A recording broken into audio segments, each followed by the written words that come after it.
नमस्कार। आज हमारे बीच में प्रोफेसर रामबख्श जाट उपस्थित हैं। प्रोफेसर रामबख्श जाट मूलतः नागौर जिले के एक छोटे से गांव चितानी से निकल करके देश के सबसे बड़े बौद्धिक मठ जवाहरलाल नेहरू विश्वविद्यालय में भारतीय भाषा विभाग के अध्यक्ष पद पर बहुत लंबे समय तक काम करके सेवानिवृत्त हुए। आपने महत्वपूर्ण पदों पर रहते हुए शिक्षा जगत को सुशोभित किया। आप प्रख्यात साहित्यकार हैं और आपने ईपीजी पाठशाला का ऐतिहासिक काम करके सुदूर ग्रामीण अंचल के विद्यार्थियों को घर बैठे पढ़ने की एक सहूलियत का जो भागीरथी प्रयास करके काम किया है, उसके लिए न केवल नागौर जिला बल्कि भारत के सारे ग्रामीण अंचल के विद्यार्थी कृतकृत्य हो जाएंगे। आज राजकीय बालिका उच्च माध्यमिक विद्यालय में आप पधारे हैं और आप बेटियों को किस तरह से मजबूत बन करके अपनी आवाज़ को बुलंद करके आगे बढ़ना है, जीवन में उन्नति करना है, अपने अनुभवों से हमें वाकिफ करवाएंगे। विद्यालय परिवार और ये मोंडवा नगरी आपका हार्दिक स्वागत करती है। पहली बात तो यह है कि लड़कों की तुलना में लड़कियां अधिक समझदार होती है और इस बात को लड़कियां मानती नहीं। तो आज से अपन ये तय करें कि आप समझदार हो। स्त्री समझदार होती है पुरुष की तुलना में। नहीं मानते हो? नहीं मानती।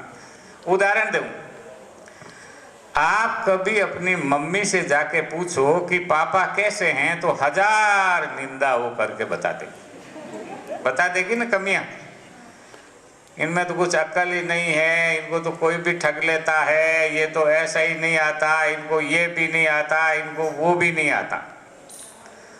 और एक की अनुमति के बिना नहीं आ सकता। जिस आदमी को घरवाली पसंद नहीं करती वो कहती ओ क्यों हमारे आखिर मार कर में आज रे बाद में वो नहीं आना चाहिए। उसके बाद में वो आदमी आना बंद हो जाता। तो समझदार कौन निकला? स्त्री समझदार है। वो कह देती है चलते हुए कि ये आदमी, इसकी आंखें इधर उधर पता नहीं कहाँ भटकती रहती है, इसकी नजर ठीक नहीं है, इसके साथ मत रहो। और आप कहता नहीं मैं तो बहुत विद्वान हूँ, मैं पीएचडी सब किया हुआ हूँ, कहता हाँ ये आदमी तो सही नहीं।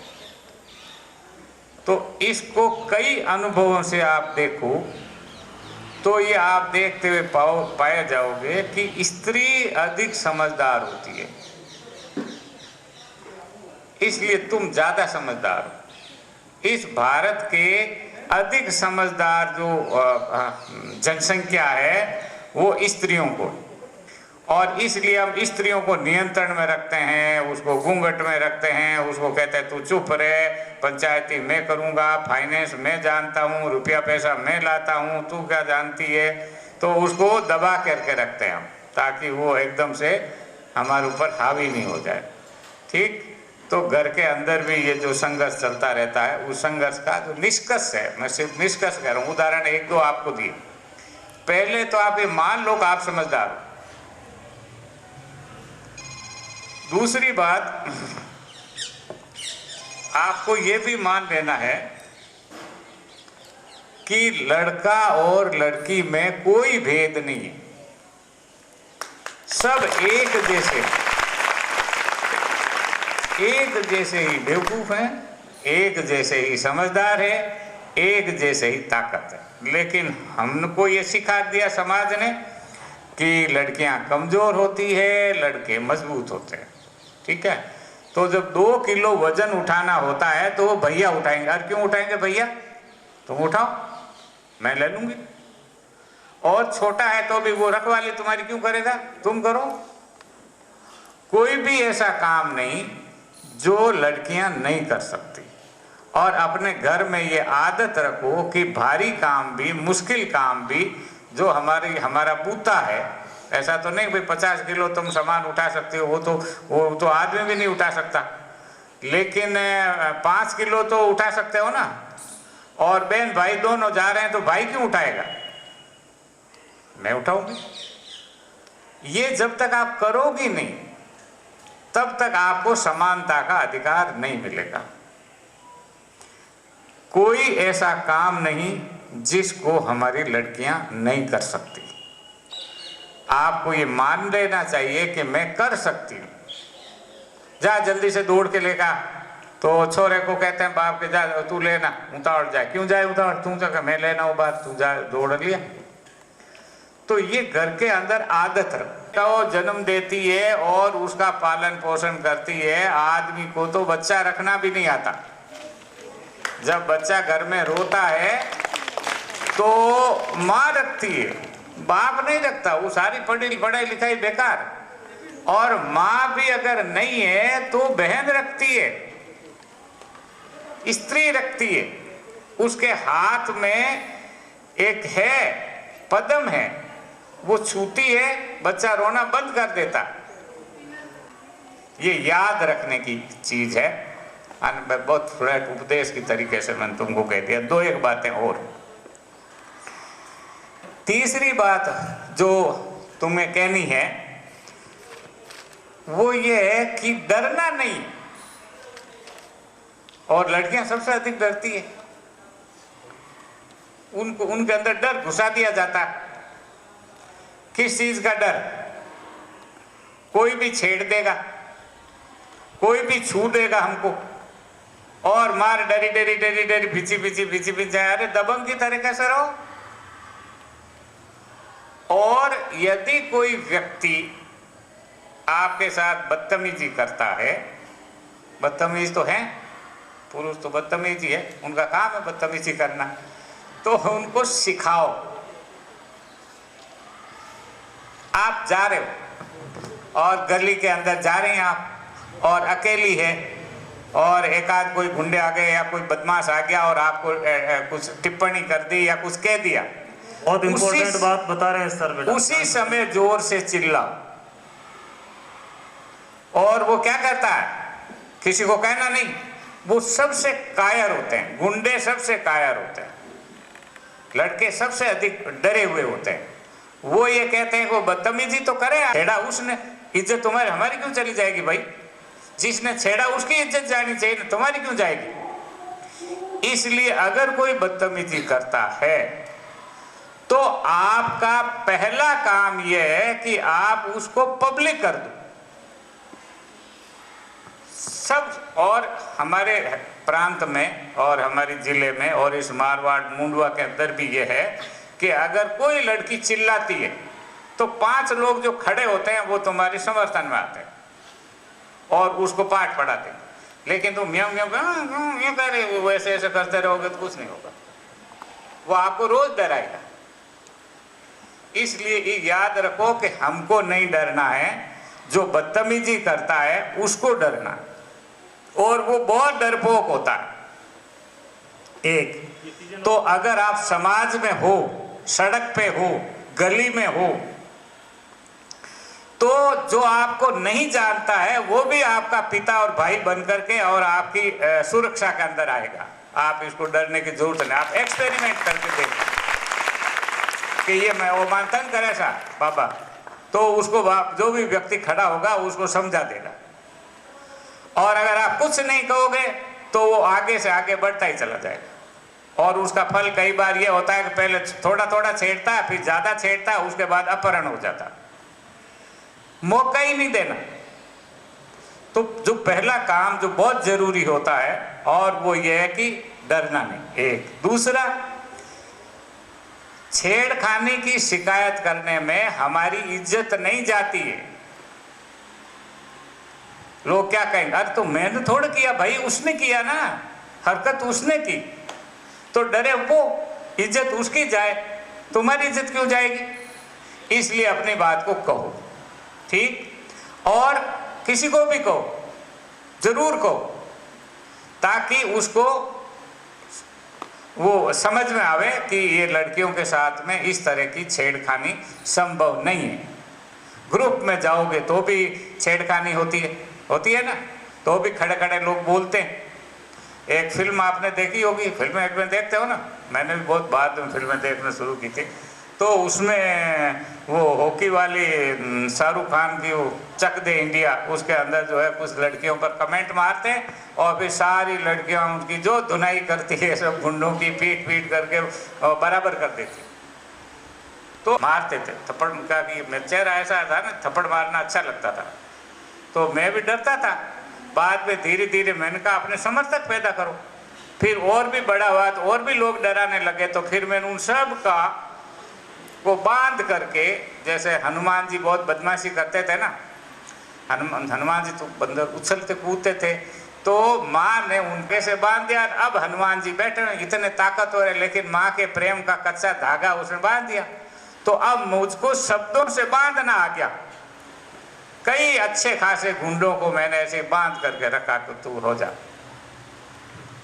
आक्रमण नहीं।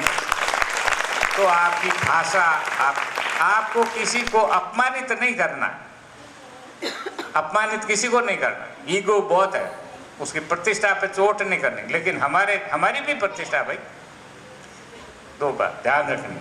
अपने वापस आकर के अगर आपको गली में स्कूल आते हुए होता है तो आप अपनी टीचर को कहो।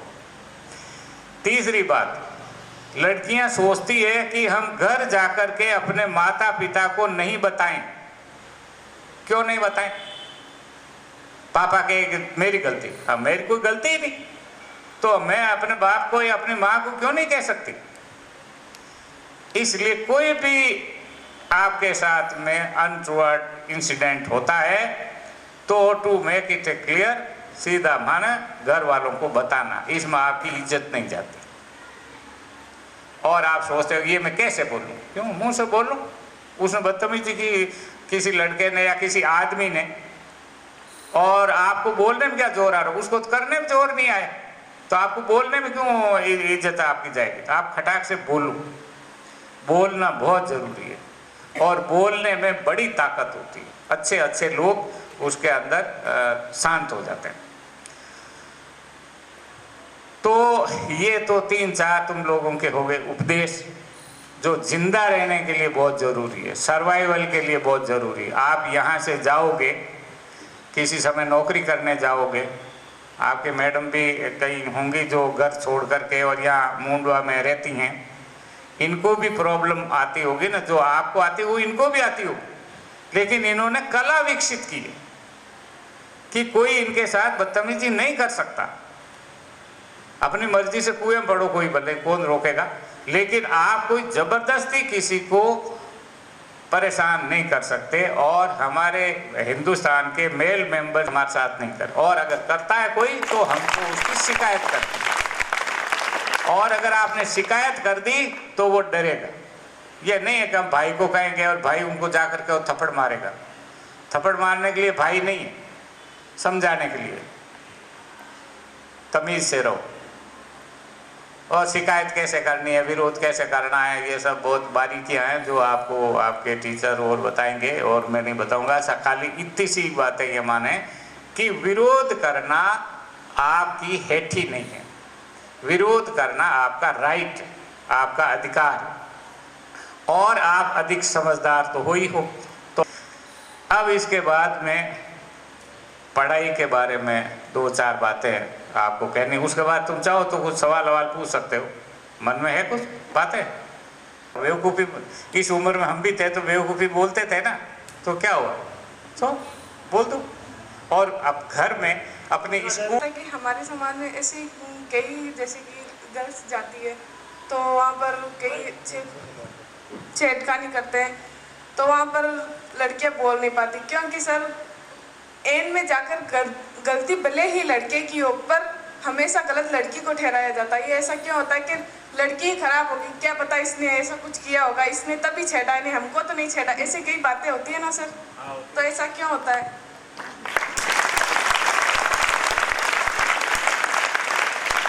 ये आपको याद दिलाया जाता है, आपको समझाया जाता है। ये मेल मेंबर समझाते हैं समाज के कि लड़की खराब होगी,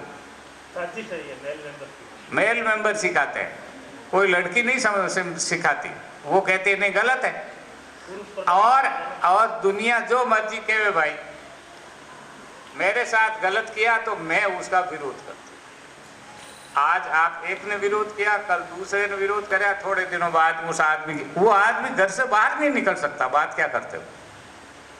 और आप लोग तो बहुत छोटे स्कूलों के, वो भी कब कहते हैं? जब आप पहली बार विरोध नहीं करते, 4-5 बार जब उसको आप सहन कर लेते हो, तब कहते हैं कि मैंने जब ऐसे छेड़ा था तब तो इसने बोला ही नहीं, मैंने जब ये इशारा किया तब भी इसने कुछ नहीं बोला, ही मुस्कुरा के चली गई, तो इसका मतलब ये खराब है। तो अगर आपने पहली बार स्टर्न एक्शन लिया, आपने विरोध किया, और विरोध करने के लिए थप्पड़ मारने की बिल्कुल जरूरत नहीं। कह रहे ना कि पब्लिक कर दो सर, कई लोग ऐसे भी होते हैं कुछ देखते हुए भी बस अपनी नज़र को बंद करके और वहाँ से निकल पड़ते हैं। क्या पता हो, कोई कहते रहने दो ये ऐसी होगी, इसका ही कुछ कौन निकल पड़ता? अगर आप चिल्लाओ नहीं, अगर आप चिल्लाओगे कि मेरे साथ ये बदतमीजी कर रहा है, तो हमारा समाज इतना गया गुजरा नहीं है कि वो चुपचाप चला जाए, छेड़ रहा है तो छेड़ दो, ऐसा नहीं हो सकता। नहीं सर, हम अभी वर्तमान काल में देखते आ रहे हैं कि ऐसी कई घटनाएं होती जा रही है कि बस कई लोग देखते हैं पर वो बोलते नहीं है। ऐसी सर आपने कल परसों कोई घटना सुनी होगी सर, ऐसी कई घटनाएं होती है पर लोग बोलते नहीं और बता भी नहीं सकते। देखिए क्या होता है कि अगर आप विरोध नहीं करोगे तो मैं नहीं बोलूँगा, आप विरोध करोगे तो मैं बोलूँगा। लड़ाई तो आपकी है। अगर कोई लड़का छेड़ रहा किसी को तो भाई छेड़ रहा, वो ये जाने इसका काम जाने, मैं तो कुछ कहता नहीं। लेकिन तुम क्या कर रहे हो, मेरी परेशानी हो रही है, मेरे को ये दिक्कत हो रही है, देखो ये बदमाशी कर रहा है, तेरी हिम्मत कैसे हुई, ये वो जब बोलने लगोगी तो 20 लोग आ जाएंगे। एक एक्सपेरिमेंट करके देखो, और एक्सपेरिमेंट किसी ऐसे व्यक्ति के साथ भी कर लो जिसमें कि भाई एक्सपेरिमेंट है, आते हैं कि नहीं आते हैं लोग। पुलिस वाले आ जाते हैं, दुकानदार आ जाते हैं, क्यों भाई थारे कहीं तो घनी मोटियार पड़ो आएगो, कहीं थारे भाग हटू निकल जा। ये तब कहेंगे जब आप बोलो। आप नहीं बोलोगे तो समाज सेवा करना हमारा काम नहीं है। कुछ माता फोड़ी करे मुंडो लाके, तुमको बोलना, तुम्हारी लड़ाई है, समाज की लड़ाई नहीं है। समाज तभी बोलेगा जब तुम बोलो। इसलिए, और दूसरा, आपको जरूरत नहीं किसी को बोलने, खुद बोलो ना। कोई नहीं बोलता, तुमको क्या करना? आपने समाज के सामने एक व्यक्ति का चेहरा रख दिया कि ये व्यक्ति ऐसा है, उसके बाद में समाज अपने ढंग से इलाज करता है, उसका बहुत बारीक इलाज करता है। इसलिए इसको निडर होकर के आराम से सीना तान के चलो। ये देश हमारा है। गलत बोला है? कुछ मैंने गलत पूछा तो क्षमा नहीं, कुछ गलत नहीं बोला, एकदम सही। सारे कानून बने हुए हैं। अगर कोई महिला शिकायत कर दे तो उसकी तो नौकरी करना, बिजनेस करना, जिंदा रहना सब मुश्किल हो जाएगा। बहुत टेढ़े, बहुत क्या है कि वो कानून हमारे देश में बने हुए हैं। तो लड़कियों की सुरक्षा के लिए भी बहुत कानून है, उस कानून का आप इस्तेमाल कर सकते हो और कानून की जरूरत ही नहीं पड़ेगी। सड़क पे ही सब कानून इलाज हो जाता है उनका। और अगर कभी लगता है, ये एक जगह होती है जहाँ पर 5 लोग बैठे रहते हैं और जब भी हम जाते हैं तो ये कुछ न कुछ फब्तियाँ कसते हैं। उनको डांट लगा दो तो भाग जाएंगे, वो कोई भी नहीं रहेगा।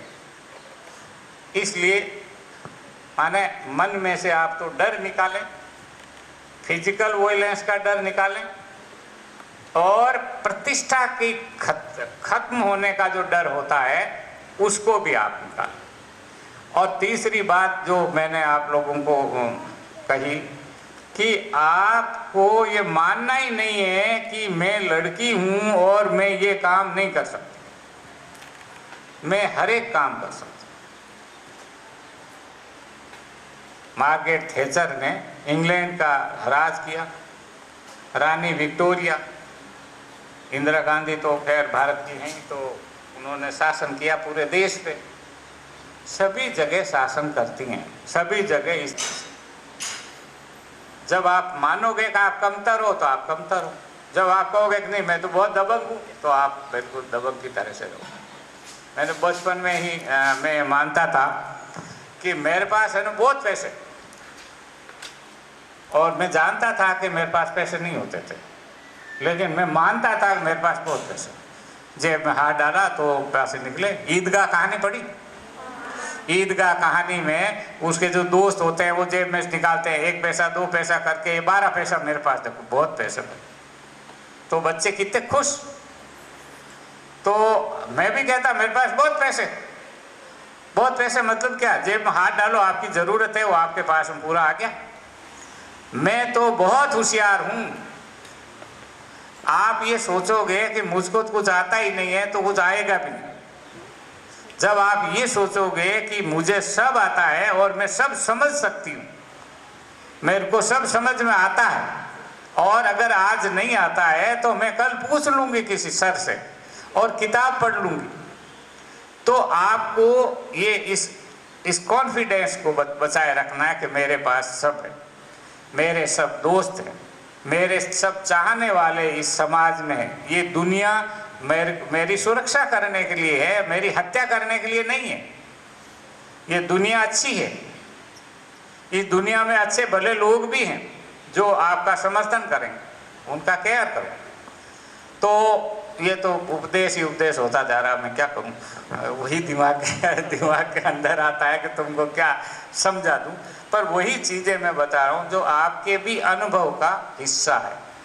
और मैं बहुत सारे मेरे कम से कम 25-30 PhD की रिसर्च स्टूडेंट्स मेरे साथ लड़कियां थी, और मेरे फीमेल कलीग भी थे, बहुत सारे दोस्त थे। महिलाओं से मेरी खूब बातचीत होती, आराम से बातचीत होती। मैंने आज तक कोई ऐसी स्त्री को नहीं सुना जिसको किसी ने छेड़ा नहीं।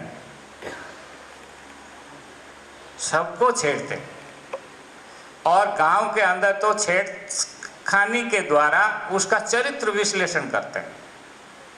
अगर छेड़ दिया, आपने स्वीकार कर लिया, तो कहा ये तो भैया इसको छेड़ा जा सकता, और कहता अरे बहुत खतरनाक है, मिर्ची है, ये तो ये कर देगी, तंग कर देगी, रुला देगी, भाग जा, दूर रहे।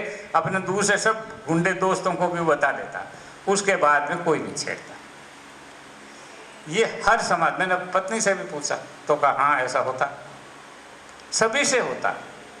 इसलिए कोई आपको अगर किसी ने छेड़ लिया तो संसार में न पहली स्त्री हो न पहला वो बदमाश आदमी, सबको छेड़छाड़ करके, और फिर हम निष्कर्ष निकालते हैं कि इसको नहीं छेड़ा जा सकता।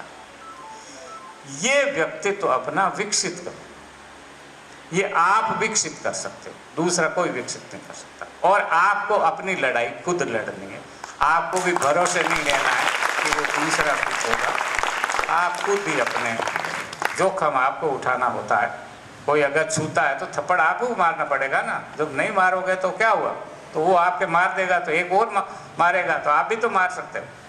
एक बार मेरी एक बहुत बड़े जो मेरा अधिकारी था उससे मेरा झगड़ा हो गया, तो जब देखो ना तब वो मेरे को तंग करे, बुला के बदतमीजी करे। तो मैंने कहा साहब ऐसा है कि आप बहुत ताकतवर हो, बहुत बड़े हो, बड़ा अधिकारी हो, आप सब हो, और आप मेरे को हमेशा ये नुकसान पहुंचाते रहो, लेकिन जब भी कभी मुझे मौका मिलेगा तो मैं आप पर आक्रमण जरूर करूंगा। और वो आदमी डर गया, उसके बाद से शांत हो गया। मैं छोटा थप्पड़ मारूंगा लेकिन मारूंगा जरूर आपको, और उसका असर होता है, क्योंकि जो आदमी एक्टिव होता है आगे जब विकास भी करता है। जो आदमी पड़ा हुआ है ना उसको कोई गोद में नहीं उठाता। अगर आप उठने की कोशिश करते हो तो आदमी आपकी उंगली उठाता है, अगले भाई उठने मदद करते हैं। जब आप ऊपर चढ़ते हो, नहीं चढ़ पा रहे हो, तो पास वाला आपको सहारा देता है। ये करना है वो आपको खुद करना है। और कोई भी सब्जेक्ट, कोई भी विषय आपके लिए मुश्किल नहीं। जब आप ये मानते हो कि आप बहुत होशियार हो, और सभी लोग होशियार हो सकते हैं, तो आप उस चीज को आप सब पढ़ सकते हैं। मैंने बाद में जाकर के और ये पता आया, तब मुझको पता चला कि मेरी ज्योग्राफी कमजोर है। मेरे को पता चला कि मेरे को भूगोल नहीं आता, तो मैं अब कोशिश करता हूँ जब भी कुछ बात होती है तो मैं भूगोल का पता करता हूँ। आपको उदाहरण भूगोल का देता हूँ। मेरे को लगता था कि सब जगह ऐसी हवा चलती है, ऐसी सर्दी होती है, ऐसी गर्मी होती, तो अब अक्टूबर के महीने में जब मैं एमए में था तो हमारा टूर गया था नेपाल, और उस समय ऐसे ही हाफ स्वेटर टाइप और स्वेटर था ही, शर्ट पहन करके और मैं नेपाल चला गया। काठमांडू में उतरा और शरीर के अंदर जो ठंड की जो धूजनी बढ़ी, जो मैंने कहा ये क्या हुआ, मेरे को इतनी सर्दी लग रही है। तो मेरे को पता ही नहीं था एमए में तुम तो एक जगह से दूसरी जगह पर जाने पर वातावरण बदल जाता है। इसलिए आप अपने अज्ञान से भी संकोच करने की जरूरत है। हमको बहुत सारी चीज़ें नहीं पता होती, फिर हम कोशिश करके सीखते हैं। मैं एक बार जब लेक्चरर हो गया था तो मुझे दक्षिण भारत में भाषण देने के लिए बुलाया, तो मैं गया। तो दिसंबर के महीने में गया, अपने जितने प्रकार के कोट स्वेटर ये वो सब ताम झाम बांध करके सब लेके गया, और बम्बई से आगे जाते ही गर्मी लगने लगी और सब स्वेटर मैंने कहा ये बोझ में क्यों लेकर के आया, और वहाँ पर तो पंखा चल रहा था। ये भूगोल की मेरे को जानकारी नहीं थी, मैं तो लेक्चरर था।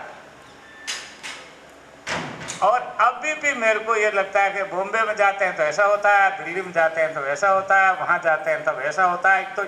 तो ये मेरे को जानकारी अब होती। अब मैं जब यहाँ आता हूँ तो मुझे लगता है कि ये गर्मी का मौसम जो है वो मारवाड़ का बेस्ट होता है, और सारी भूगोल कितना कमज़ोर था मेरा। अब कोई कहे भाई आप इतने बड़े विद्वान बन गए और नौकरी आपकी है, लेक्चरर रीडर प्रोफेसर वगैरह, आपको यही नहीं पता, तो दूसरा कौन कहेगा मैं ही कह रहा हूँ ना मुझे नहीं पता। तो अगर आपको कोई चीज़ नहीं आती है तो इसमें कोई डरने की बात नहीं। दूसरी बात ये कि आजकल दो तरह की दुनिया, एक दुनिया का जीवन मैंने जिया वो करके और वो सब आ जाता है, एक दूसरी दुनिया है। सर माइक थोड़ा मुंह के पास रखोगे, आवाज़ क्लियर आएगी सर। आप बता देना, मेरे को सुनाई नहीं देता, ये माइक वाला मेरे को समझ में नहीं आता। तकनीक के साथ में रिश्ता हमारा बड़ा गड़बड़। तो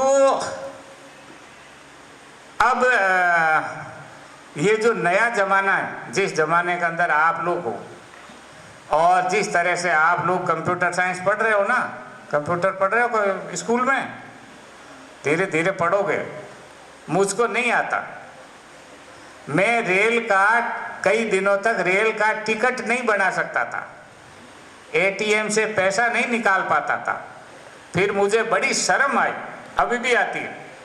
और अभी भी जैसे किसी बड़े हॉस्पिटल के अंदर हम जाते जमा करो और मेरे को उस लिंक पे पैसा भेजना आता ही नहीं, तो बेचैनी रहती। वो एक दुनिया है, जो दुनिया हमारी ये धरती पर चल रही है, जिसमें से अब आप बाहर निकल रहे हो। मैंने ये पूरी दुनिया का ये जीवन जी लिया, और एक इंटरनेट और कंप्यूटर की दुनिया है जिसके अंदर एंटर होना है। तो अब मुझे उसकी ABCD सीखने के लिए जाना है, वो मुझको नहीं आता।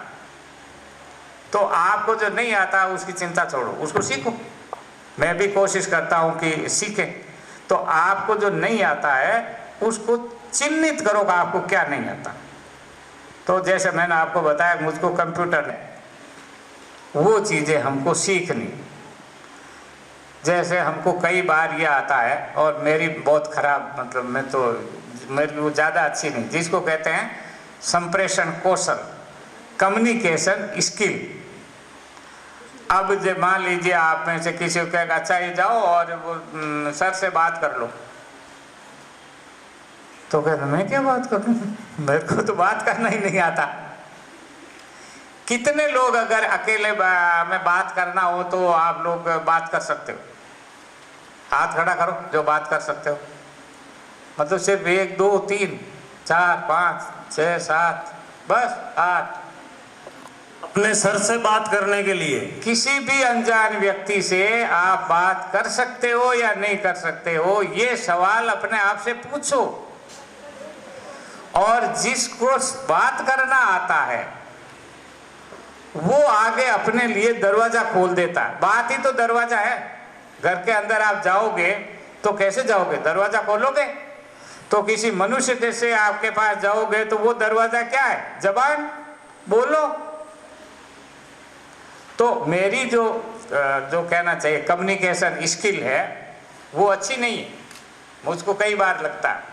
फिर मैंने कुछ तो विकसित किया, और मेरी बेटी की बहुत अच्छी, उसकी कम्युनिकेशन स्किल जो है अल्टीमेट है, खूब आराम से बात कर लेते। और बेटा जो है थोड़ा भोंदू है, वो बात नहीं कर पाता ज़्यादा। तो जब पहले छोटे बच्चे थे, दोनों हमारे घर पे ही थे, जब थे तो कोई व्यक्ति आता, किसी को बात करना होता तो बेटा बड़ा, लेकिन बात करने के लिए वो कहता सपना तू बात कर, तू आगे जा, मैं पीछे रहता हूँ, वो पीछे रहता था। तो ये कम्युनिकेशन स्किल भी सीखने की होती है। अब वो आराम से बात कर लेता, मैं भी कोशिश करता हूँ आराम से बात कर लेता हूँ, लेकिन बहुत दिक्कत होती है। मैं सोच रहा था कि मैं तुम लोगों से क्या बात करूँगा, तुम्हारा दिमाग का स्तर अलग, मेरे दिमाग का स्तर अलग, तो अब मैं क्या बताऊँ।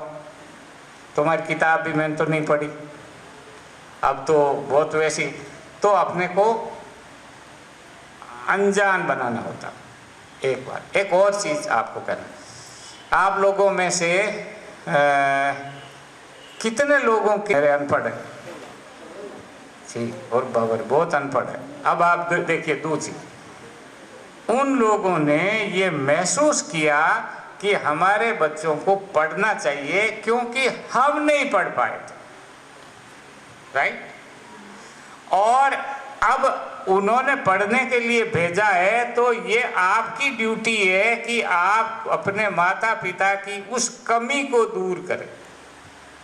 हम तो नहीं पढ़े, लेकिन हमने अपनी संतान को अच्छी तरह से पढ़ाया। ये संतान का दायित्व है कि वो अच्छी तरह से पढ़े, पढ़ने के लिए भेजा, पढ़ो भाई।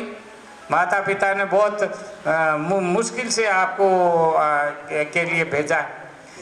अब एक बात, दूसरी बात ये कि चाहे पढ़े लिखे हों चाहे अनपढ़, माता पिता भोले होते हैं, ना समझ होते हैं, बेवकूफ़ सब तो बोलना नहीं चाहिए ना, आदर्श वो मना करेंगे संस्कृत के आपके प्रिंसिपल साहब, एकदम कुछ हमारे लिए बहुत है।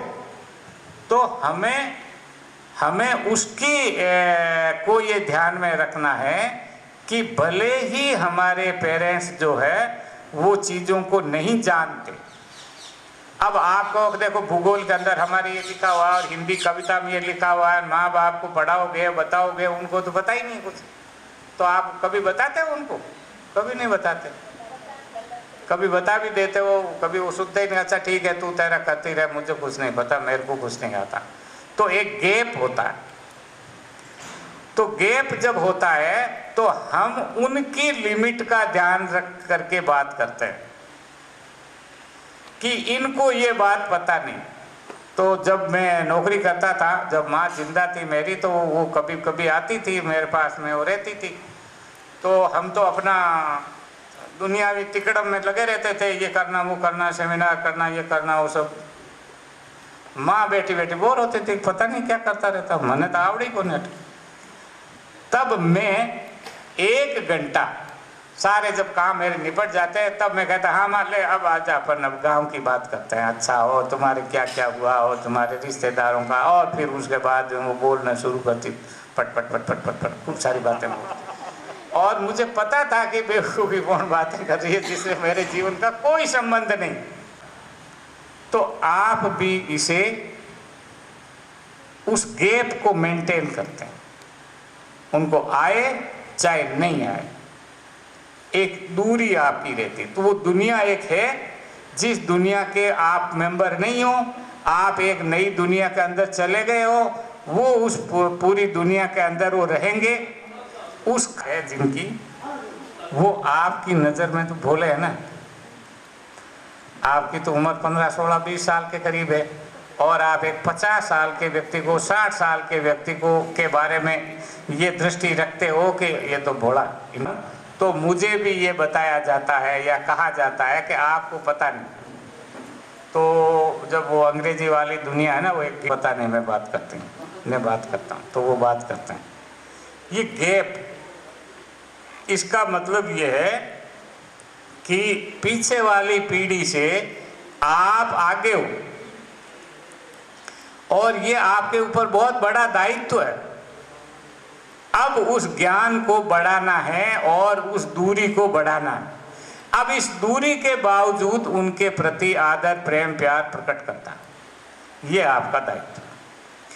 एक और बात मेरे को कहनी है, ज़्यादा उपदेश मेरे को अच्छा नहीं लगता, पर अब वही निकल रहा, मैं क्या करूं। सरस्वती कह रही है कि इनको उपदेश दो, तो मुंह से वही निकल रहा। इस समय नागौर में मैं जितनी जगह गांव में इधर उधर थोड़ा गया, पूछताछ करता रहता हूं, तो 12th तक लड़कियां हमारी बहुत अच्छा पढ़ती है। 12th तक आसपास स्कूल होती है और माता पिता अपनी बच्चियों को स्कूल भेजते हैं। किसी गांव में लड़कियां, छोटी बच्चियां घरों में नहीं है, वो सारी की सारी बच्चियां स्कूल में हैं। अब आप अगर अच्छी तरह से नहीं पढ़ोगे तो आपका नहीं है, आपके आने वाली जो पीछे आने वाली बच्चियां हैं उनको आप स्कूल में वो एडमिशन ही नहीं दिलाएंगे। अब उसके बाद क्या हुआ, 12वीं के बाद में कॉलेज नज़दीक नहीं है। मुंडवा में तो कॉलेज ही नहीं, लड़कों के लिए भी कॉलेज नहीं, लड़कियों के लिए भी कॉलेज नहीं। अब घर से नागौर या दिल्ली या वाशिंगटन या लंदन कैसे भेजें लड़कियों को, क्योंकि ये माना जाता है कि लड़कियां शहर जाकर के बिगड़ जाती है, पहले पॉइंट। दूसरा ये कि वो छेड़छाड़ की शिकार हो जाती है, दूसरा पॉइंट। तो माता पिता को ये लगता है कि हम अपनी बच्चियों को शहर में सुरक्षा प्रदान नहीं कर सकते, इसलिए हम हमारी लड़कियों को बाहर नहीं भेजेंगे। इस मिथ को तोड़ने की जरूरत है। जो लड़की बाहर जाए वो अकेली नहीं जा रही है, पूरे मुंडवा की लड़कियों की वो प्रतिनिधि है। उनको सुरक्षित रहिए वो, और इसके लिए आपको एक कौशल विकसित करना होता है, वो आपका दायित्व है। इसके साथ में एक और बात है कि हमारे कुछ ट्रेडिशनल वैल्यूज हैं, कुछ पुरानी पारंपरिक मान्यताएं हैं ना, जो मान्यताएं अच्छी नहीं है, मतलब जिसको पढ़े लिखे लोग तो मानते नहीं, बेकार है, लेकिन वो है। तो जब तक आपके पेरेंट्स या आपका जो सपोर्ट ग्रुप वाले जो लोग हैं वो आपको विकसित नहीं देख ले, तब तक आपको उस परंपरा के अंदर ढल कर के रहना। कई बार कहते हैं भाई हमारे तो लड़की के है, अब उसकी तो हम शादी कर देंगे।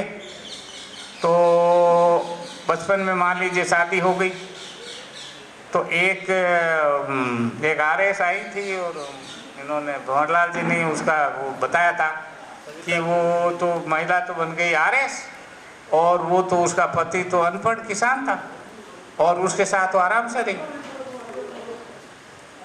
तो एक रेपुटेशन बना ना, पति ने उसको पढ़ाया कि ये पढ़ सकती है, ये नौकरी कर सकती है, तो वो RS बन गई और अब सब लोगों पर वो राज करती है। तो आपको ये मानने की कोई ज़रूरत नहीं है कि ये पढ़ा लिखा नहीं है। शादी मान लो कर दी किसी जगह और वो पढ़ा लिखा नहीं है तो वो आपको पढ़ने ही नहीं देगा, ऐसा बिल्कुल नहीं। सारे पुरुष एक खास एज के बाद में ना हमारा जीवन जो है वो बेकार चला जाएगा, ऐसा कुछ नहीं। सभी लोग ऐसे ही होते हैं, बेवकूफ़ होते हैं सब, उनको कुछ पता नहीं होता।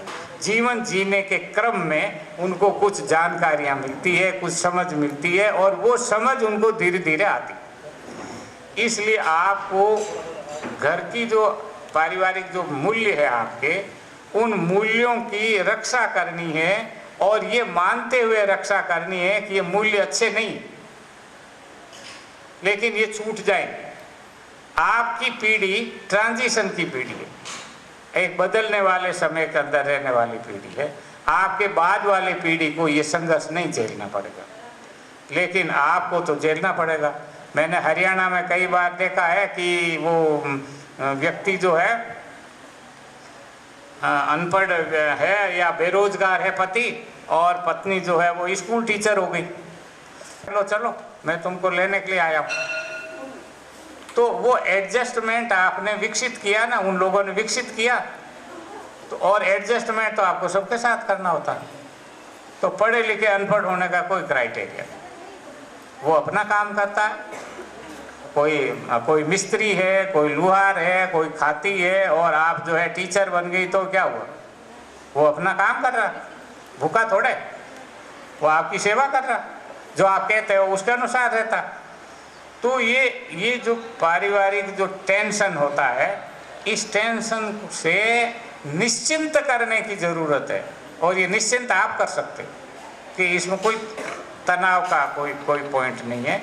और लोग अनेक तरह के कुछ भ्रामक मान्यताएं लेकर के बैठे होते हैं। इसी तरह से कई बार ऐसा होता है कि हमको ये लगता है कि दिल्ली और बम्बई तो बहुत खतरनाक जगह है। दिल्ली और बम्बई में तो सब ऐसे ही रहते हैं, इनका कोई पारिवारिक मूल्य नहीं है और कुछ भी नहीं।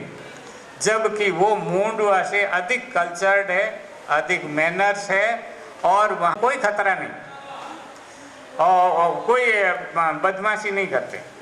तो बाहर जाने से कुछ खतरा होगा, ये मिथ जो है वो तो आपके अंदर नहीं है, वो तो चाचा जी और पति पिता और माँ और अड़ोस पड़ोस और रिश्तेदार उनके बीच में होता है। तो उनको तो आप कैसे मिटाओगे? लेकिन आपको ये इस वैल्यू को आगे बढ़ाना है कि मेरे को आगे पढ़ना।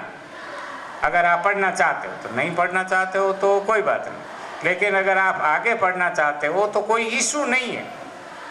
और आप उनको आश्वस्त कर सकते हो कि बाकी जीवन का सारा काम वैसा ही होगा जैसा आप चाहते हो, लेकिन हमको पढ़ना, तो आप पढ़ने के लिए भेजो बाहर।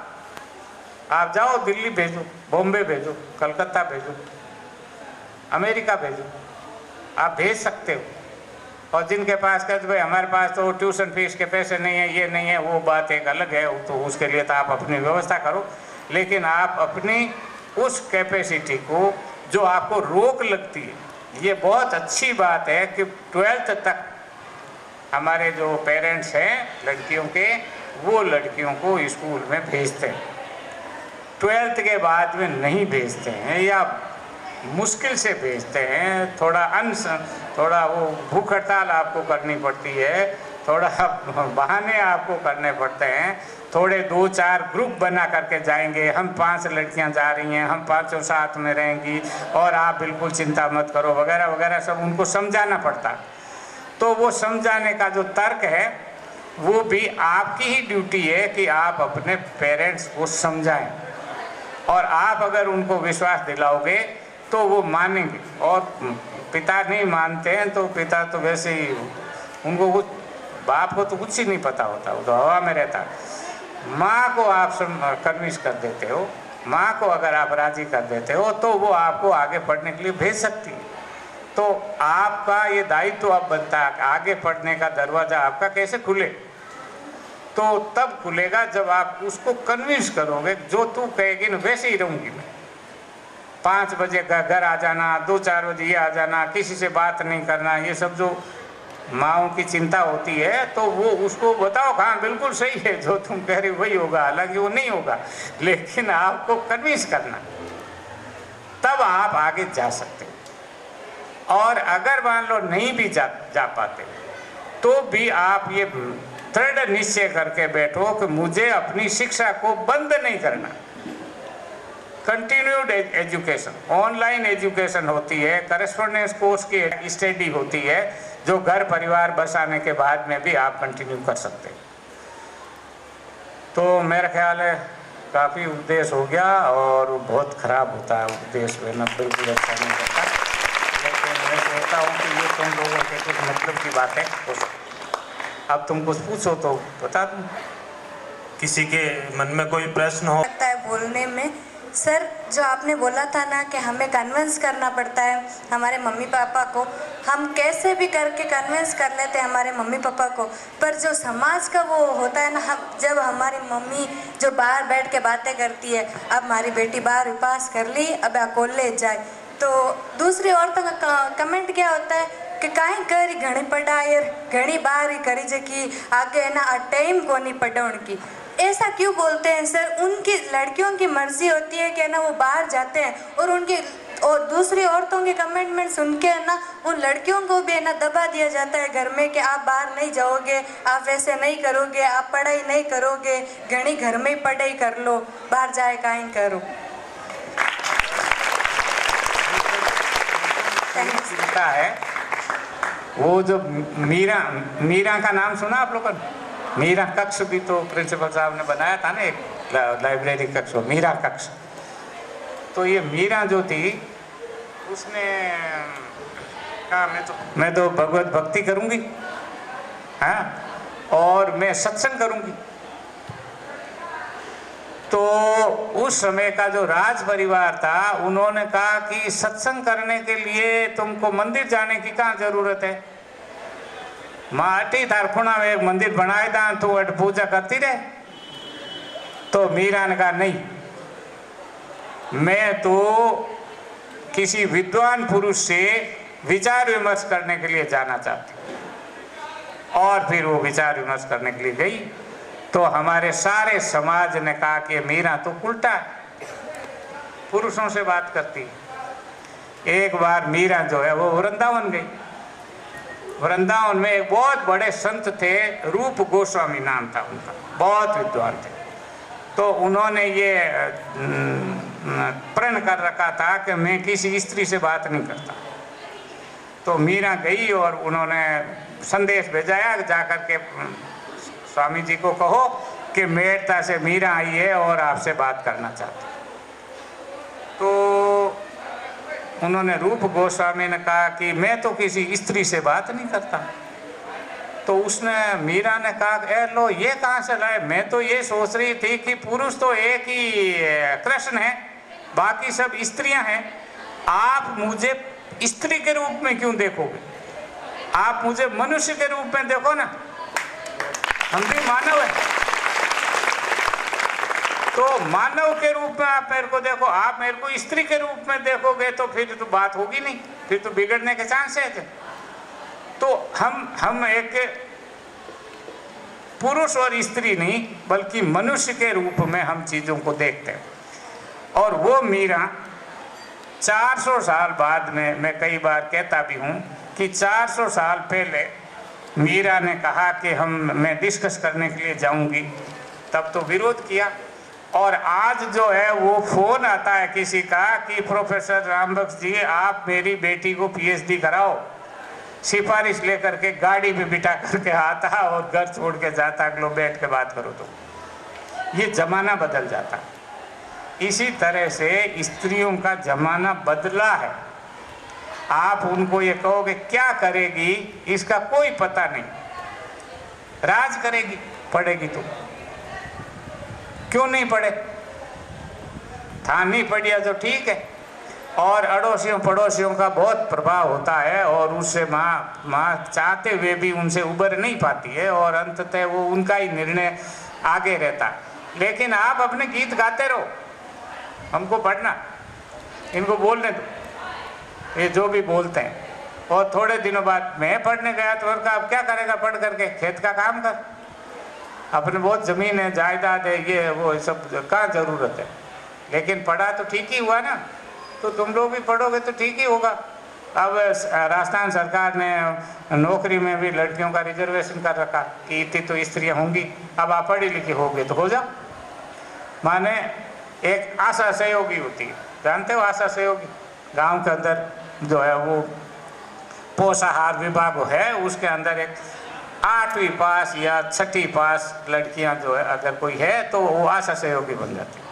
हमारे भाई की बेटी को आशा सहयोगी, उसने फार्म भरा, वो आशा सहयोगी बन गई, क्योंकि कोई 6ठी पास 8वीं पास थी ही नहीं, गाँव कंपटीशन ही नहीं है, तो उसकी नौकरी लग गई। तो आपकी जब नौकरी लग जाती है तो आपके अंदर बहुत परिवर्तन हो जाता। और लड़कों से अधिक सुविधाएं सरकार ने आपको दी है ताकि आप भी सभी क्षेत्र में आप सुधार हैं। इनको पता है कहाँ कौन कौन सी ट्रेनिंग करने से, क्या करने से हमारी लड़कियों के आगे नौकरी के चांसेस बन सकते हैं।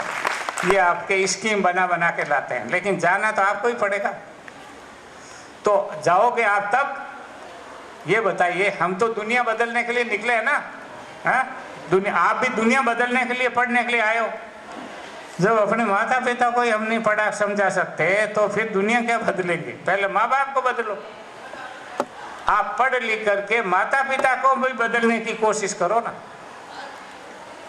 आप जानते हो माता पिता तो बोले, उनको तो आता नहीं, मैथ्स नहीं आती उनको, अलजेब्रा नहीं आती उनको, तो आपको उनसे ज़्यादा आता है ना, तो उनको समझाना भी तो आप ही का काम। समझते हैं, वो आपको प्यार करते हैं, आपके रोने का उन पर असर होता है। आप 2 दिन रोटी नहीं खाओगे तो उनको बेचैन हो जाएंगी कि मेरे को तो जाना है, मेरे को तो जाना है, मेरे नंबर आ गए, मैं तो इतनी पढ़ी हूँ। तो उस अनुभव को, जो पेरेंट्स का अनुभव है, उससे अलग दुनिया का आप वर्णन करो। आप पढ़ पढ़ करके पता लगाओ कि यहाँ पर मुंडवा में कितने स्टाफ जो है वो लेडीज है। अगर मेरी पत्नी नौकरी नहीं करती तो मैं अपने बच्चों को नहीं पढ़ा सकते थे। इसकी कमाई के बिना हमारा परिवार नहीं चलता।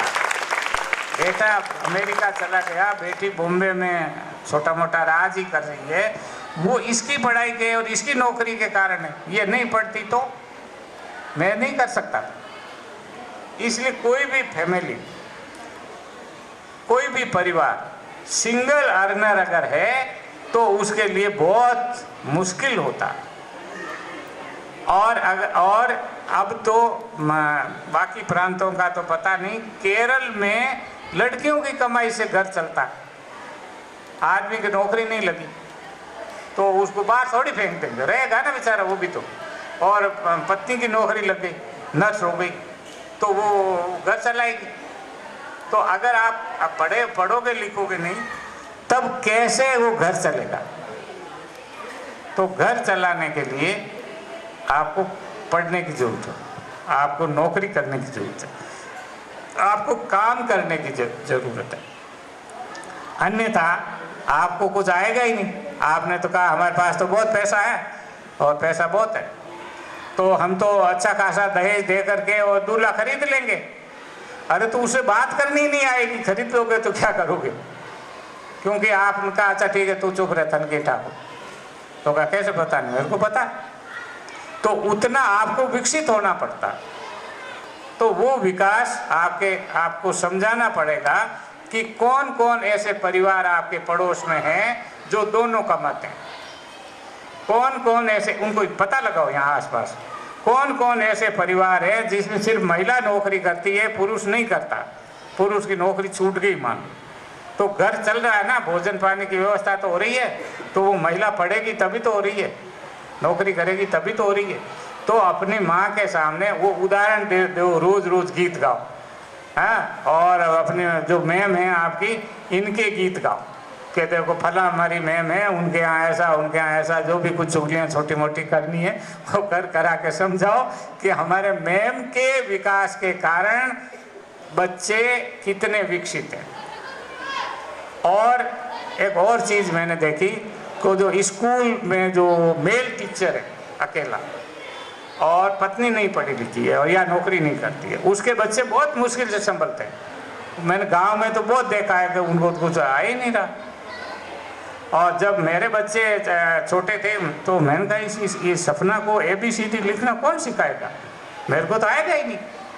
मैं तो 5 तक उनसे कोई बात ही नहीं। बिल्ली है, बाज है, शेर है, वो अपने बच्चों को शिकार करना सिखाता है ना, तो हम मनुष्य को भी सिखाते हैं, ऐसे ऐसे कमाई करोगे, ऐसे खाना खाओगे, ऐसे रहोगे। तो उसमें लड़कियों की शिक्षा की और शिक्षा से भी ज़्यादा अर्निंग मेंबर बनने की बड़ी भारी ज़रूरत है। और अर्निंग मेंबर 12th पढ़ के नहीं हो सकते, उसके लिए तो आपको ग्रेजुएशन या पोस्ट ग्रेजुएशन या आगे की कोई ट्रेनिंग, आगे का कुछ आपको करना पड़ता, इसलिए आपको पढ़ने जाना पड़ता। और जिसको हम कहते हैं साहब ये गड़बड़ बहुत है, लोग तंग करते हैं, टिप्पणियाँ करते हैं, छेड़छाड़ करते हैं, तो एक मारवाड़ी में कहावत है कि जुओं के डर से गागरा थोड़े गिरा देंगे भाई, जुए रहेगी लेकिन घाघरा तो पहनेंगे ना। तो ये समाज के नमूने तो रहेंगे, इनको मार के समुद्र में थोड़े डाल देंगे, लेकिन तो भी हमको अपना जीवन तो जीना है ना। तो इसलिए धीरे धीरे उनको कहते रहो, रोते रोते कहते रहो। जब भी वो कभी खुश होवे तो कहा बोल बेटा मांग क्या चाहिए, तो कहना मेरे को आगे कॉलेज में पढ़ने के लिए भेज दो, यही बोलना। तो वो धीरे धीरे वो भावुक है। माता पिता भी आपको प्यार करते हैं, इसीलिए उन्होंने तुमको यहाँ तक भेजा।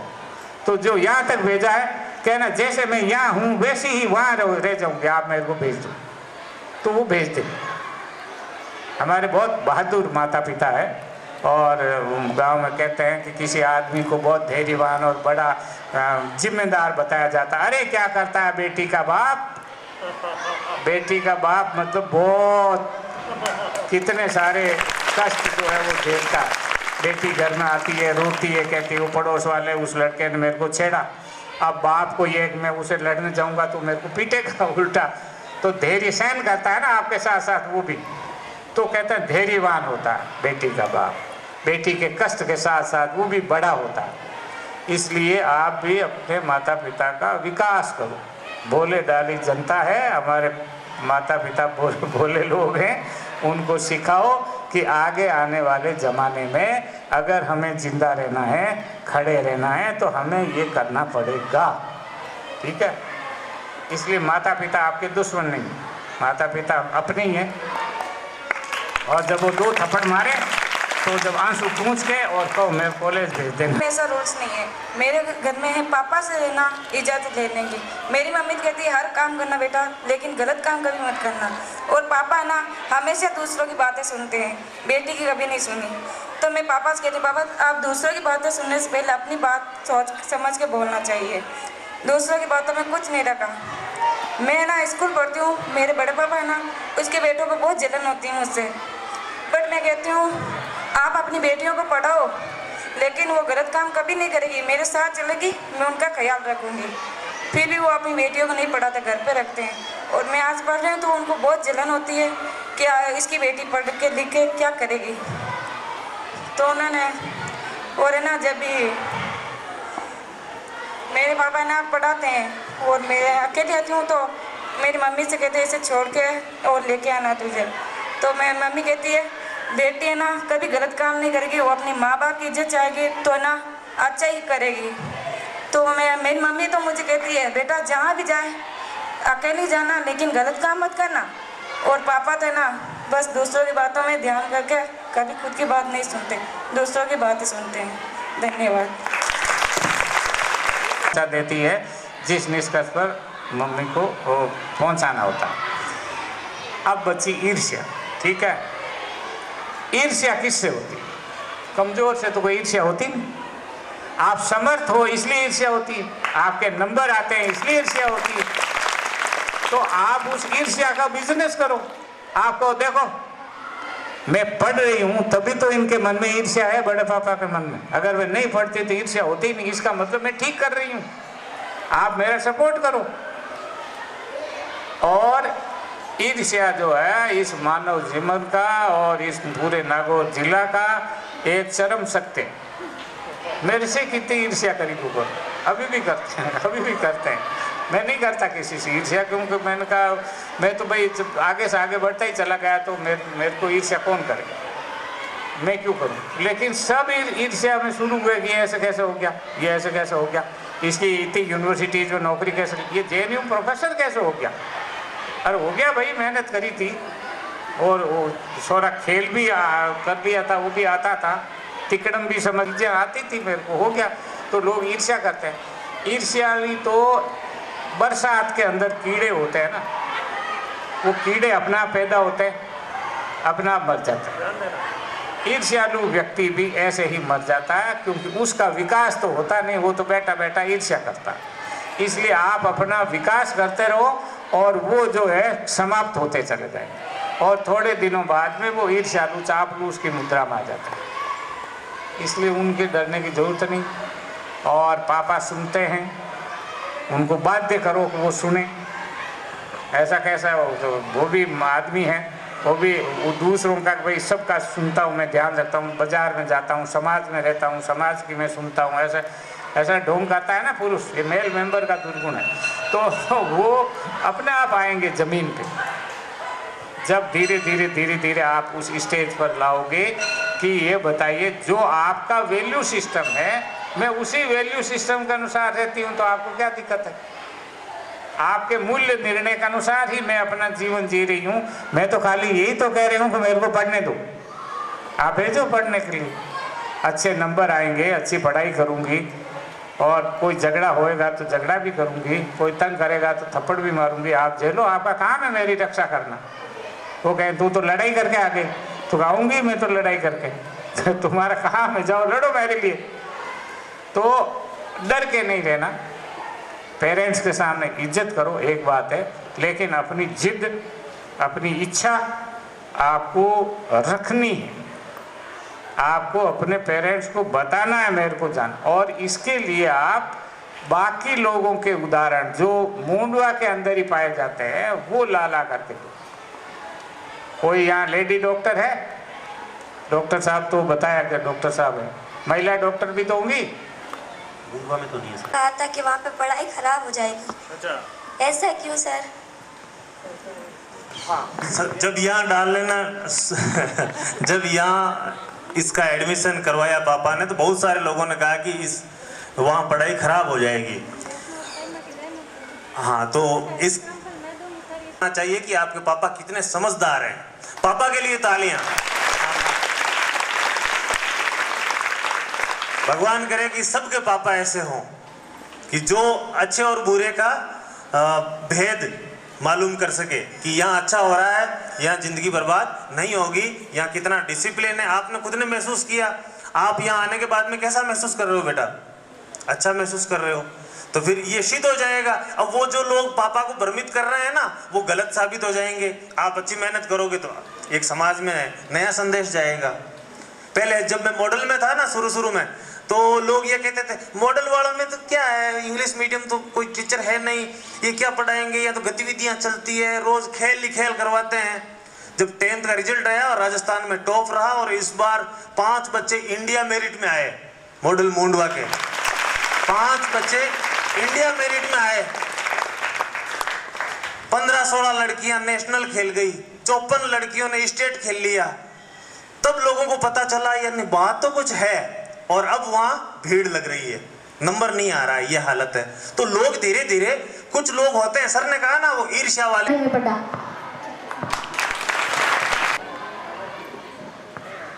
हाँ, तो था कि मेरी किताब पढ़ी नहीं है लोगों ने, और एक बार क्या था, ये तो एक इस किताब के बारे में तो मैं आपको बताऊं भाई। मैंने एक थीसिस लिखी थी प्रेमचंद पर, प्रेमचंद और भारतीय किसान 1980 में, और वो किताब बाजार में उपलब्ध है, और पढ़े लिखे रिसर्च MA PhD करने वालों को पढ़नी चाहिए। तो मैं कई बार विश्वविद्यालय में कई भाषण देने गया, एक बार तो मैंने प्रेमचंद पर वो बातें कही जो मैं 1980 में लिख चुका था, वही बातें मैंने भाषण दे दी। तो लोगों ने कहा अरे वाह साहब, आपने कितनी अच्छी बातें कही, आपने नई बातें कही। इसका मतलब ये हुआ कि उन लोगों ने मेरी वो किताब पढ़ी ही नहीं थी। लोग किताब कम पढ़ते हैं। और यहाँ पर तो मेरा ये है कि मेरी चितानी तो सबकी चितानी साहब ने तो चलो पढ़ी है, और उनकी बेटी ने भी पढ़ी है, लेकिन हमारी जो है सबसे बड़ी पाठिका तो ये सुनीता इनानिया है। खड़ी हो बेटा, खड़ी हो। ये मेरी ये चाहिए लगातार अपनी सब घर स्कूल छोड़ करके और ये मेरे पास में आ जाती है। और आज मैडम ने बताया कि आपको पसंद करता है, मतलब अपने संतान को पसंद कर रहा था। और उसमें मैंने अपने जीवन के बहुत सारे अनुभव, कुछ तो मैंने नहीं लिखे लेकिन अधिकतर लिखे, लेकिन जो लिखे वो सही लिखे, जो नहीं लिखे वो तो छुपा दिए। मतलब वो सब कैसे कहें, तो शर्म भी आती है, ऐसा बेवकूफ़ियाँ मैंने की बचपन में, तो उनको अब क्या कहते, तो वो मैंने नहीं लिखा।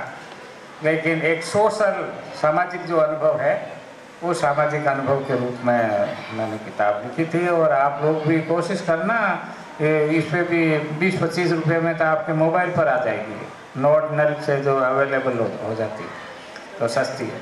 तो पढ़ोगे तो मुझे अच्छा लगेगा। बच्चे भी पढ़ लेंगे धीरे धीरे, ठीक है? हैं?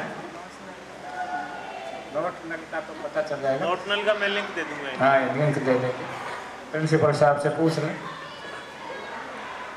धन्यवाद। कई दिनों से दिमाग में आ रहा है कि हमें पढ़कर यही जरूरी थोड़ी ना है कि हम नौकरी ही करें।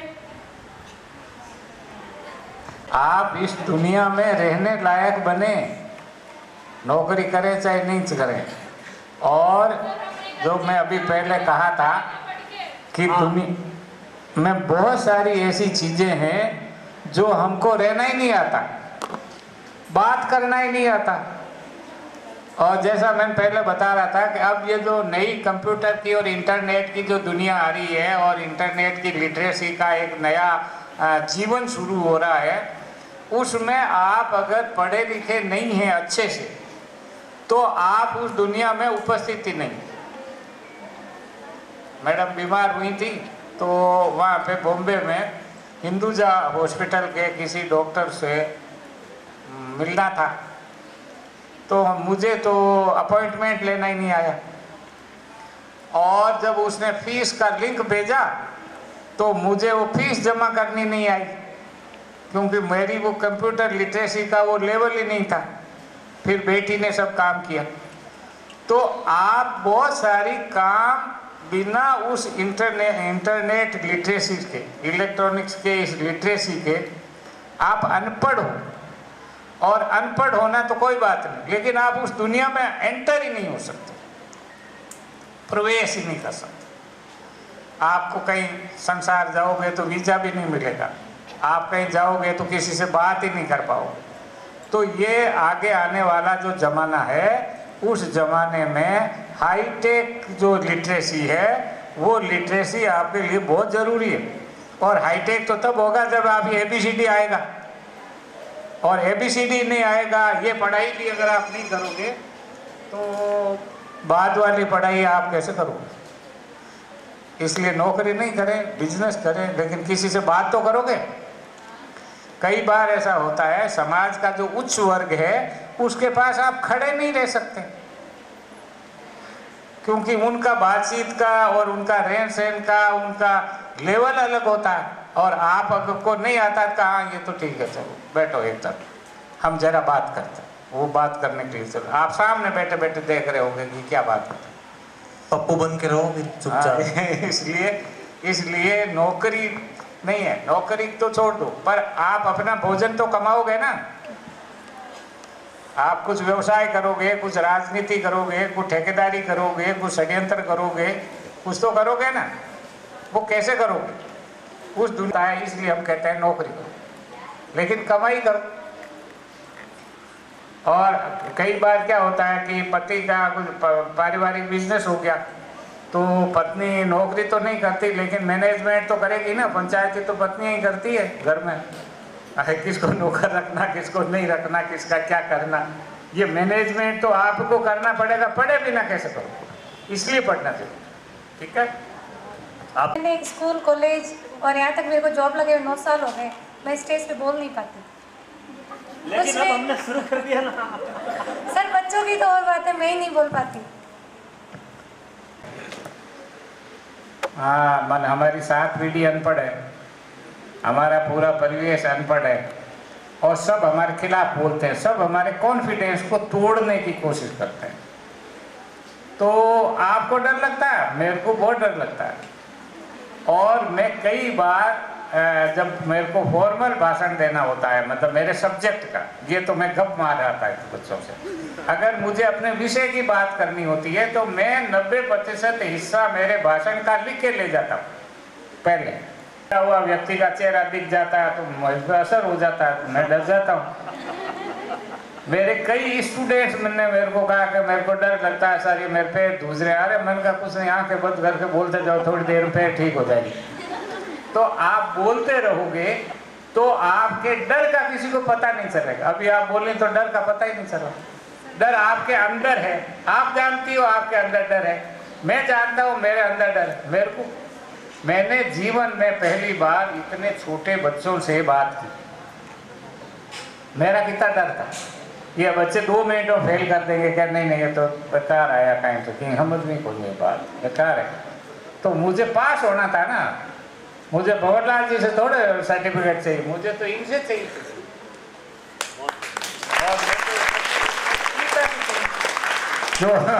जो सुनने के लिए आई अपना काम छोड़ करके, तो ये सबके लिए भय होता।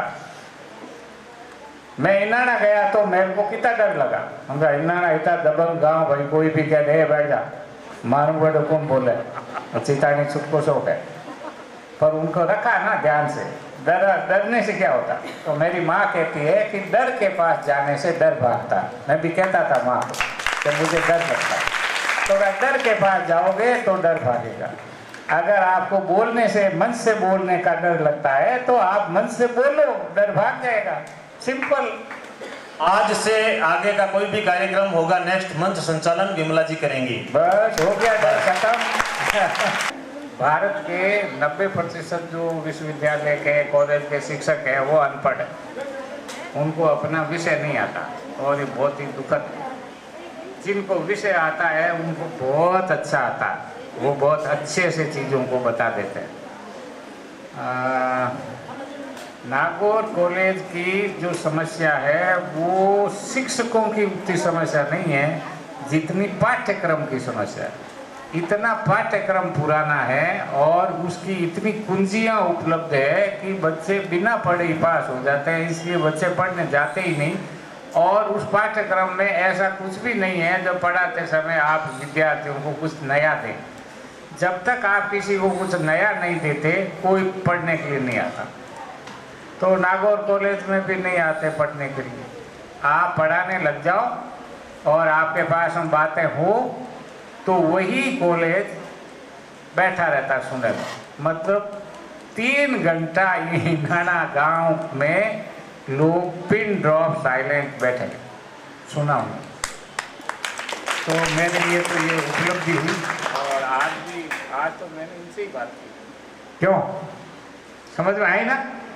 तो आज मैंने ध्यान रखा कि मैं टीचर्स की तरफ देखूंगा ही नहीं, मैं इनको कुछ नहीं कहूँगा, मैं तो इन्हीं को ही कहूँगा, बच्चों को ही कहूँगा। तो ये क्या कहना चाहिए, ये बाई प्रोडक्ट श्रोता थे, अतिरिक्त जो है वो सुनने वाले थे टीचर्स। वो सुनो तो सुनो, नहीं सुनो तो मत सुनो, इनके समझ में आवे तो ठीक, नहीं आवे तो और भी ठीक, हमारे बच्चियों को समझ में आना चाहिए, ये सोच करके मैं बोला। तो हमारे श्रोता बदल गए, और मैं देख रहा हूँ कि ये तो सुन रही हैं खुशी खुशी उत्साह से। तो टीचर्स का क्या है, टीचर्स का सिंपल है, आप अपना काम अच्छी तरह से करोगे तो आपका सब अच्छा होगा। अगर कोई टीचर, आप लिस्ट बना करके देख लो, जो शिक्षक अपने विद्यार्थियों को नहीं पढ़ाता उनके बच्चे अनपढ़ रह जाते हैं। मैंने कितने ही लोगों को देखा, वो अपने बच्चों को भी नहीं पढ़ा सकते, और अगर बच्चों को पढ़ाएंगे तो ये भी बच्चे ही हैं उनके, इनको भी पढ़ाओ। तो जितना आप जानते हो उतना आप इनको दे दो, और आप ज़्यादा से ज़्यादा जानने की मेहनत करो। ऐसा नहीं कि ये लेसन दिया हुआ है, इसी लेसन को ही तो पढ़ाना है, उस लेसन की तैयारी इसी के लिए आपको बहुत कुछ पढ़ना पड़ता है। वो पढ़ो, तैयारी करो, और इनको ज़्यादा से ज़्यादा बताओ। आप मनुष्य निर्माण के बिजनेस में हो, आप सामने सामने खड़े खड़े आदमी को बदलते हुए देख, आदमी को बनते हुए देखते हो, आप आदमी का आप निर्माण करते हो।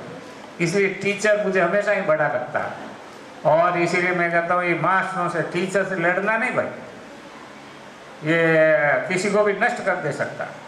शिक्षक में बहुत ताकत होती है, जब हम निर्माण कर सकते हैं तो ध्वंस भी कर सकते हैं। तो और इसीलिए आप देखते हैं कि टीचर्स जो है वो, किसी टीचर को पता चल जाता है कि रुपए बड़ी इंपॉर्टेंट चीज़ है, तो वो ठेकेदारी करने लग जाता है, बहुत रुपए इकट्ठा करता है, उसके बाद बहुत पैसे वाला हो जाता है। किसी को अगर कुछ और लगता है, चस्का लग जाता है, तो और किसी को लगता है नहीं पढ़ाना बहुत अच्छा, तो वो मन लगा के पढ़ाता और उसकी छवि कितनी बनती। मतलब आप ये देखिए, भंवरलाल जी ठीक ही ठाक पढ़ाते होंगे, मैं तो मान के चलता हूँ, पढ़ाते हैं ना। कैसे पढ़ाते हैं? प्रिंसिपल ठीक पढ़ाते हैं ना।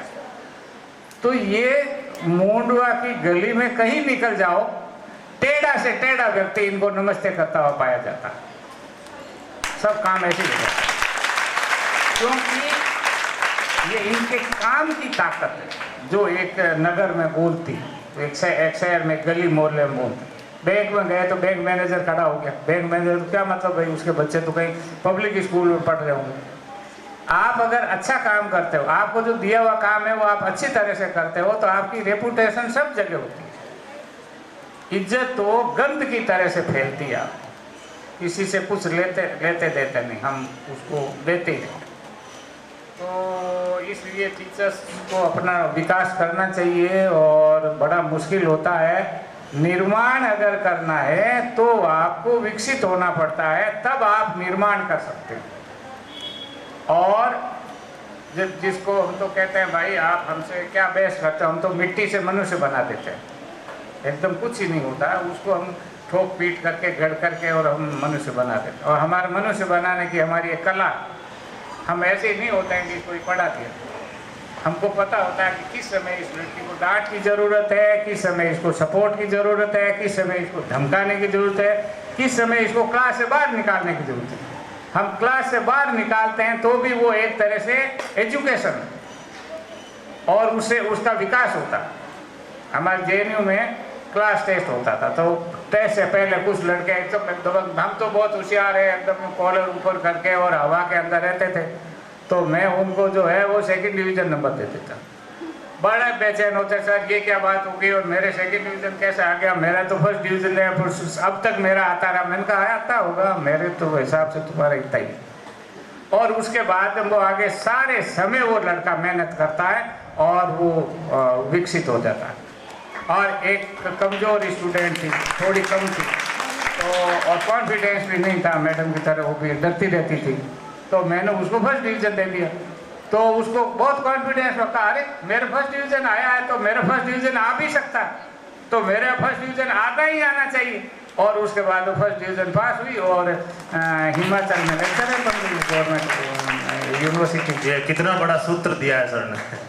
तो इसलिए टीचर्स का बहुत अपना महत्व होता है, और मैं तो अपने अध्यापकों द्वारा ही निर्मित हूँ। और एक बात और मुझे कहनी कि आपका जो कोर स्टडी है वो 6वीं से लगा के 8वीं के बीच में हो जाती है।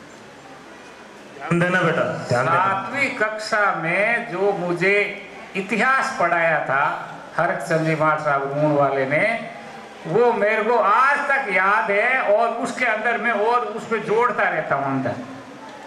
और वो जर्मनी का एकीकरण और इटली का एकीकरण और नेपोलियन का ये युद्ध और ये सब चीज़ें उन्होंने मेरे को उस समय समझा दी थी। और 6ठी क्लास में हमारे एक टीचर थे जिन्होंने व्याकरण पढ़ा थी। संधि ऐसे होती है, नीर नीर, और फिर पानी का पर्यायवाची का ज लगा दो तो कमल हो जाएगा, द लगा दो तो बादल हो जाएंगे, ये हो जाएगा इसका समुद्र हो जाएगा, पान, बस ऐसे शब्द याद कराती और संधि के वैसे याद कराती, वही संधि बाद तक चला। तो ये जो 6ठी से 8वीं तक की जो क्लास होती है, 5वीं तक के बच्चों को उनके माता पिता पढ़ा देते हैं। 6ठी के बाद में माता पिता को पढ़ाना नहीं आता, और तब जो 6ठी से आपकी ज़रूरत होती है, और उस समय अगर आप किसी स्टूडेंट को आप खड़ा कर देते हो तो दौड़ने लगता है जरूरत है। तो ये बहुत मूल्यवान होते हैं हमारे शिक्षक हमारे जीवन में, और उनका वो हमेशा अदृश्य रहते हैं, वो दिखाई नहीं देते। अभी मैं पूछूं तो नाम बहुत लोगों को याद नहीं रहता, लेकिन उनकी भूमिका बहुत बड़ी होती है। और इसीलिए जब मेरे को मौका मिलता है तब मैं स्कूल आता हूँ। मैंने नागौर कॉलेज जाना पसंद नहीं किया ना, मैंने कहा चलो मैं तो यहीं पर ही भोले ढाले बच्चों से ही बात करेंगे, तो अपनी भी परीक्षा हो जाएगी, कुछ है समझ के नहीं है। संबोधित किया, अमूल्य समय लेकर यहाँ पे आए, इसलिए आपको मेरी सभी बहनों की तरफ से, हमारी स्कूल स्टाफ की तरफ से हार्दिक धन्यवाद। और आपने जो बातें बताई है तो हम उस पर अमल करने की ज़रूर कोशिश करेंगे और अपना मार्गदर्शन देते रहें, यही आशा है। धन्यवाद।